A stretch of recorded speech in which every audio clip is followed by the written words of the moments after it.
You are eager to move and feel like an athlete again, but you're afraid to because you've been given misinformation, outdated recommendations, myths, flat out lies, all the things that we like to call the nope. In this series, we will debunk the nope, transform it into hope, allowing you to reclaim your birthright of healthy and athletic. Don't forget to subscribe and share so that you and your friends are not missing out on any of this content. We want you to become a lifelong athlete. Let's get to it. Hey Brandy, what's today's nope? I need to ditch my regular water and start drinking hydrogen water. My friends told me there's more health benefits to that. In today's video, you're gonna get our take on the wellness trend of hydrogen water, but more importantly, we're gonna teach you how to research these wellness trends on your own so that you can make your own health decisions. You can lead a horse to water, but you can't make it drink the water. Maybe because that horse is looking for that wellness trend, the craze of hydrogen water. Who knows? But you're not a horse, and we want to teach you how to make your own decisions when you hear these crazy wellness trends that come up and the claims that you need hydrogen water. Well, what if you just need regular water? How do you make that decision? Put it on your research hat. We're going to show you 3 simple steps to come to these decisions. Step 1, what not to do. Do not go to the company's website that is selling the product. Why? Because you're going to come down and you're going to see all these benefits that it creates. Helps decrease inflammation, increase your natural energy, all these things that you may not have heard of oxidative stress, ORP, and all these things. Their job is to not actually present the research. Their job is to sell you on that product. So stay away from the company's websites or anyone that's affiliated with selling that product because their goal is to sell. So what do we do instead? We go to Google and we're going to type in this statement here. Hydrogen water, that's the topic that's trending that we want to learn about.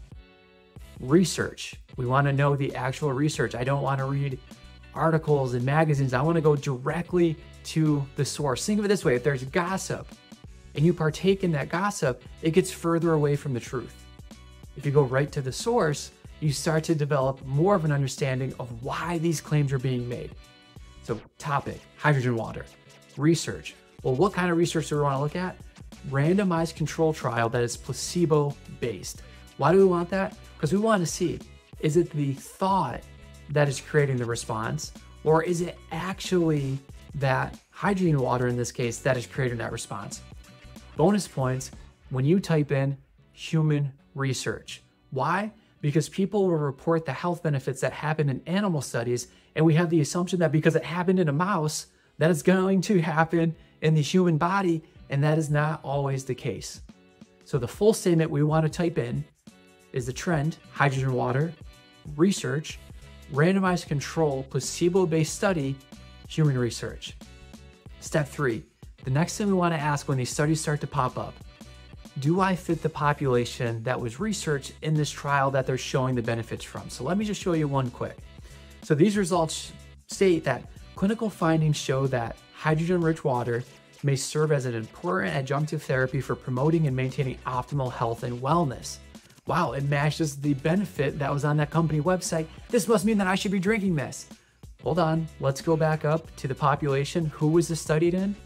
It was in participants that have non-alcoholic fatty liver disease, meaning that if you don't have this condition, it may not be helpful. You may not receive the same benefits that that particular population received.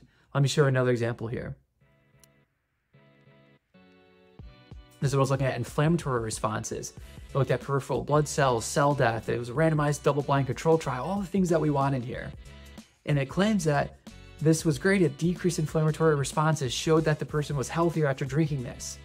But when we look at the panel of the cells that it was taken, CD4, CD8, CD20, CD14, and CD11B, you may not know what all these things mean, doesn't matter. But what they showed is that the significance was only in CD14 cells.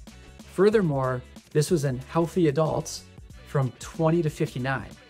When the research parsed this apart, they found that it was actually only beneficial and there was only significant difference in those aged over 30 years old. So the 20 to 30-year-olds did not reach that significant difference. And again, it's saying that this decreases oxidative stress and inflammation and all these things, but of all of these inflammatory cells, it only showed that in one. So ask that question, do I fit the population? And if you do fit the population, start to ask the question, well, how did they reach that actual result? How beneficial is it? And then lastly, what we'll dive into is, was there other variables that led to that result? Because if we have variable X and we're saying X had an outcome, was it due to variable Y, or was it due to variable Y and Z? So let me show you an example of that here quickly. So this one was in a population of metabolic syndrome and pre-metabolic syndrome, 3 months of a randomized control trial, all the things that we're looking for in that beginning part of what we type into Google. So what this showed is that the group drinking hydrogen water had these benefits.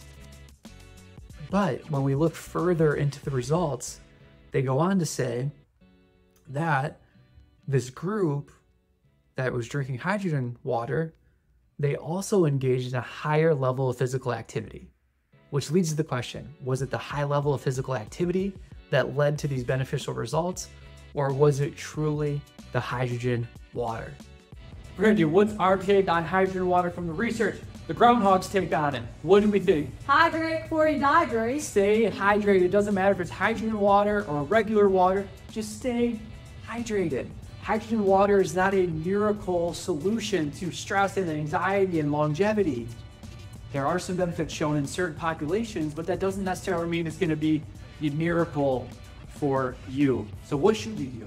Well, let's take care of sleep. Let's make sure that you're moving. Let's make sure you have community, and let's make sure you're purposeful. If you're doing those things, your health is going to be great. Your wellness is going to be great. You're going to have longevity. If you're doing all those things and crushing it in each of those buckets, maybe then you can add on hydrogen water if you're bored with your regular water. The note is that you only need hydrogen water, and the hope is that you just need to stay hydrated. We are here to empower you to get out of the nope, replace it with hope, and help you to reclaim your birthright of healthy and athletic. In this video, we busted some myths, updated your education, showed you some of our favorite movements, external loading, but at best, that's only half the equation. The other half is internal load, how we adapt to it. We don't just specialize in movement, but how we actually adapt to it to become lifelong athletes. We can't wait to coach you if you're interested, so head over to hopenotnope.org and we'll see you there.